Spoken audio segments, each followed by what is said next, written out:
Hello guys, இந்த வீடியோவில் நம்ம எக்ஸசைஸ் 4 தான் பார்க்க போகிறோம். இங்கே என்ன கொடுத்துருக்காங்கன்னா, மிஸ்டர் எக்ஸோட ரெசிடென்ஷியல் ஸ்டேட்டஸை கண்டுபிடிக்க சொல்கிறாங்க.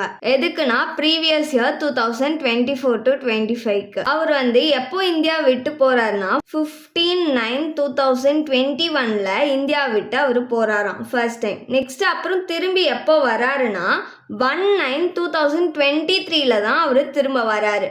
திரும்ப அவர் எங்கே போகிறாரு? துபாய்க்கு போகிறாராம். என்னைக்குன்னா 15/6/2024 போயிட்டு திரும்ப எப்போ வராருன்னா February 14, 2025. அதுக்கப்புறமா அவர் எங்கேயுமே போகலையா, இந்தியாவிலே செட்டில் ஆகிட்டாராம். கொஷினாக ஃபஸ்ட்டு நம்ம ஷார்ட்டாக எழுதிக்கலாம். அவர் எப்போ ஃபர்ஸ்ட் டைம் இந்தியா விட்டு போகிறாருன்னா 15/9/2021 அவர் ஃபர்ஸ்ட் டைம் இந்தியா விட்டு போகிறாரு. நெக்ஸ்ட்டு எப்போ திரும்ப வராருன்னா 1/9/2023 திரும்ப வராரு. திரும்ப இந்தியா விட்டு துபாய்க்கு போகிறாரு. என்னைக்குன்னா 15/6/2024. நெக்ஸ்ட்டு எப்போ திரும்ப வராருன்னா 14 February அப்போ வராரு 2025. இப்போது நம்ம ஃபஸ்ட்டு என்ன கண்டுபிடிக்கணும்? மிஸ்டர் எக்ஸ்ன்றவர் ரெசிடெண்ட்டா இல்லையா அப்படின்றத ஃபஸ்ட்டு கண்டுபிடிக்கணுமா? அதுக்கு பேசிக் கண்டிஷனில் அவர் ஏதாச்சும் ஒரு கண்டிஷனை சாட்டிஸ்ஃபை பண்ணணும். ஃபஸ்ட்டு பேசிக் கண்டிஷன் என்னது? அவர் 182 days இந்தியாவில் இருந்திருக்கணும் ப்ரீவியஸ் இயரில். அந்த ஃபஸ்ட்டு பேசிக் கண்டிஷன் சாட்டிஸ்ஃபை பண்ணுறாரான்னு பார்க்கலாம். நம்மளோட assessment year April 1, 2025 to March 31, 2026. Previous year April 1, 2024 to March 31, 2025. So இந்த ப்ரீவியஸ் இயரில் தான் அவர் 182 days இந்தியாவில் ஸ்டே பண்ணியிருக்காரா இல்லையான்னு பார்க்கலாம். April 1ல இருந்து March 31, 2025 வரைக்கும், April 1, 2024 March 31, 2025 இந்த ப்ரீவியஸ் இயரில் அவர் இந்தியாவில் எத்தனை நாள் இருந்திருக்காருன்னு தான் பார்க்கணும். 15/6/2024 இந்தியா விட்டு போகிறாராம். நம்மளோட ப்ரீவியஸ் இயர் April 1, 2024 ஸ்டார்ட் ஆகுதா? அவர் 15th June தான் போகிறாரு. அப்போது ஏப்ரல்ல இருந்து ஜூன் வரைக்கும் அவர் இந்தியாவில் தான் இருந்திருக்காரு. ஏப்ரலில் 30 days,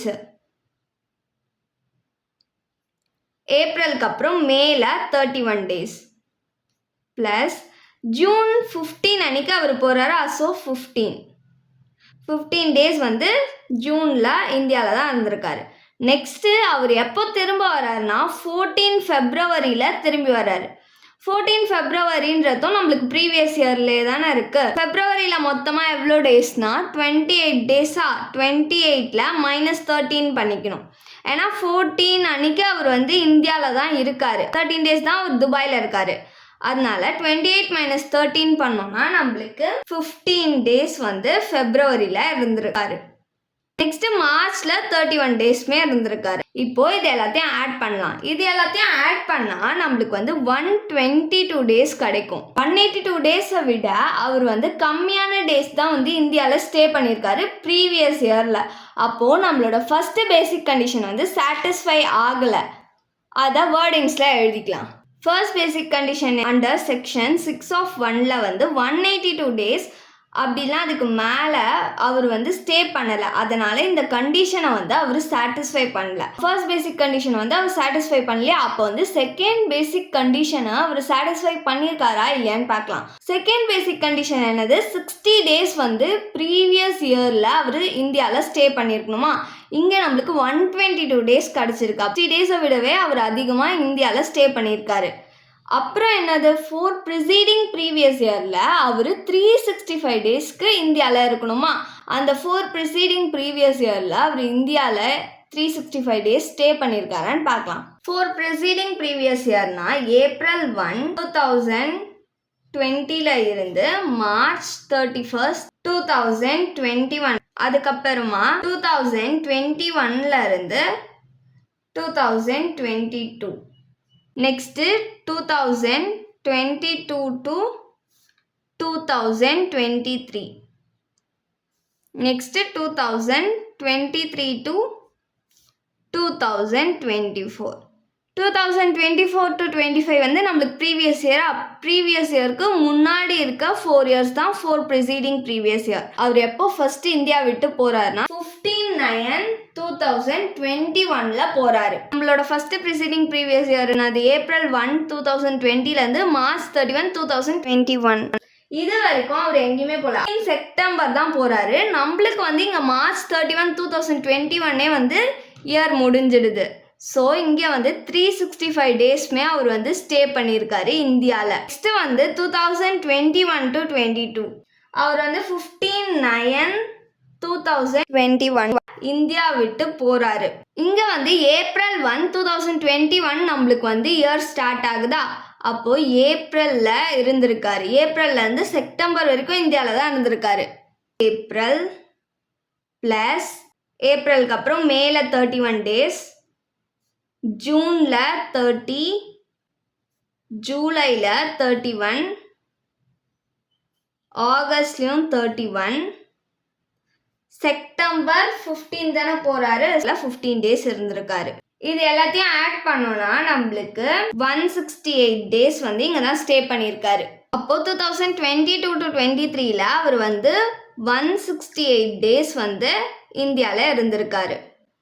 நெக்ஸ்ட் 2022 to 23 அவர் வந்து எப்போ ரிட்டர்ன் ஆயிருக்காருன்னா இந்தியாவுக்கு 1/9/2023ல தான் வந்திருக்காரு.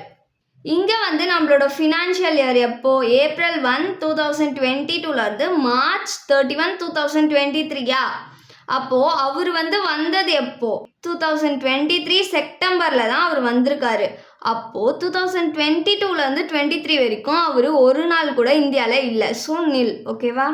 April 1, 2023லேருந்து March 31, 2024 வரைக்கும் எத்தனை நாள் இந்தியாவில் இருக்காருன்னு பார்க்கலாம். அவர் வந்து எப்போ ரிட்டர்ன் ஆகுறாரு? 1 செப்டம்பர் ரிட்டர்ன் ஆயிடுறாரா?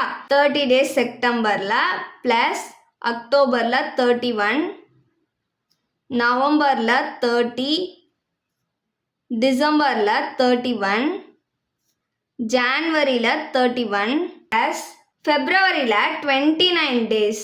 2024ன்றது நம்மளுக்கு லீப் இயர், அதனால ஃபெப்ரவரியில் 29 டேஸ், மார்ச்சில் 31 டேஸ். இது எல்லாத்தையும் நம்ம ஆட் பண்ணோன்னா நம்மளுக்கு 213 டேஸ் வந்து அவர் இந்தியாவில் ஸ்டே பண்ணுறாரு. இப்போது இது எல்லாத்தையும் ஆட் பண்ணோன்னா நம்மளுக்கு வந்து 365 டேஸை விடவே அதிகமாகவே அவர் வந்து 4 ப்ரிசீடிங் ப்ரீவியஸ் இயரில் இந்தியாவில் தான் இருந்திருக்காரு. செகண்ட் பேசிக் கண்டிஷன் வந்து மிஸ்டர் எக்ஸ் வந்து சாட்டிஸ்ஃபை பண்ணிட்டாரு. அதை வேர்டிங்ஸில் எழுதிக்கலாம்.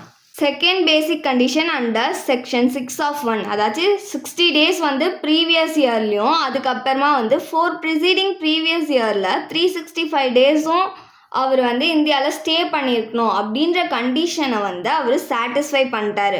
அதனால் மிஸ்டர் எக்ஸ்ன்றவர் ரெசிடெண்ட். அவர் வந்து ஆர்டினரிலி ரெசிடெண்ட்டா இல்லை நாட் ஆர்டினரிலி ரெசிடெண்ட்டா அப்படின்றத கண்டுபிடிக்கலாம். நம்மளோட ஃபர்ஸ்ட் அடிஷ்னல் கண்டிஷன் என்னென்னா 10 ப்ரிசீடிங் ப்ரீவியஸ் இயரில் அவர் வந்து 2 இயர்ஸ் வந்து இந்தியாவில் ஸ்டே பண்ணியிருக்கணுன்றதா. நம்மளோட 10 preceding previous இயர்னா April 1, 2014 to March 31, 2015.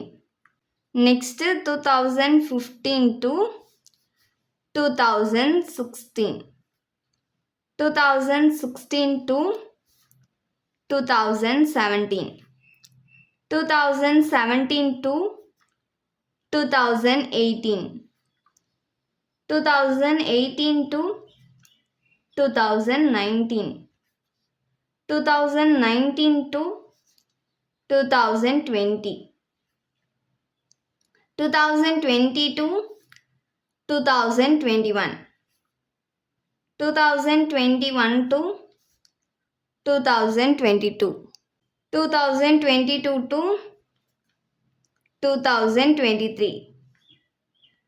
2023 to 2024. 10 preceding previous இயரில் அவர் வந்து 2 இயர்ஸ் இருந்திருக்காரான்னு பார்க்கலாம். 2014 to 15ல் அவர் இந்தியாவில் தான் இருந்திருக்காரு. ஏன்னா அவர் வந்து ஃபர்ஸ்ட் டைமாக 2021ல் தான் போகிறாரு. ஸோ இங்கே 365 டேஸ். நெக்ஸ்ட்டு 2015 to 16லையும் அவர் வந்து 365 டேஸ் வந்து இந்தியாவில் தான் இருந்திருக்காரு. அப்போது 10 ப்ரிசீடிங் ப்ரீவியஸ் இயரில் நம்மளுக்கு இங்கே 2 இயர்ஸ் வந்துருச்சா, அப்போது அவர் வந்து ஃபர்ஸ்ட் அடிஷ்னல் கண்டிஷனை சாட்டிஸ்ஃபை பண்ணிட்டாரு. இந்த 7 ப்ரிசீடிங் ப்ரீவியஸ் இயரில் அவர் 730 days வந்து இந்தியாவில் இருந்திருக்காரான்னு பார்க்கலாம். 2017 to 18 அவர் இந்தியாவில் தான் இருந்திருக்காரு. So 365 days. நெக்ஸ்ட்டு 2018 இருந்து 2019 வரைக்கும் அவர் இந்தியாவில் தான் இருந்திருக்காரு. இங்கேயும் 365 daysமே அவர் இந்தியாவில் தான் இருந்திருக்காரு. இங்கே வந்து இது ரெண்டுத்தையும் ஆட் பண்ணால் நம்மளுக்கு வந்து 730 days வந்துருச்சு. அப்போது 7 ப்ரிசீடிங் ப்ரீவியஸ் இயரில் அவர் 730 daysமே வந்து இந்தியாவில் தான் இருந்திருக்காரு. அப்போது நம்மளுக்கு 2 அடிஷ்னல் கண்டிஷனுமே சாட்டிஸ்ஃபை ஆகிடுச்சு. இதை வேர்டிங்ஸில் எழுதிக்கலாம். அவர் வந்து இந்தியா விட்டு ஃபர்ஸ்ட் டைம் போகிறதுனால அண்டர் செக்ஷன் 6 of 6A அவர் வந்து 10 ப்ரிசீடிங் ப்ரீவியஸ் இயரில் 2 years வந்து இந்தியாவில் தான் இருந்திருக்காரு. அதை சாட்டிஸ்ஃபை பண்ணிட்டாரு. நெக்ஸ்ட்டு 7 ப்ரிசீடிங் ப்ரீவியஸ் இயரில் 730 days வந்து இந்தியாவில் தான் இருக்கணும். அதையும் அவர் வந்து சாட்டிஸ்ஃபை பண்ணிட்டாரு. அதனால் மிஸ்டர் எக்ஸ்ன்றவர் ரெசிடெண்ட், அதுக்கப்புறம் ஆர்டினரிலி ரெசிடெண்ட். 2025 to 26 அசஸ்மெண்ட் இயருக்கு. தேங்க்ஸ் ஃபார் வாட்சிங்.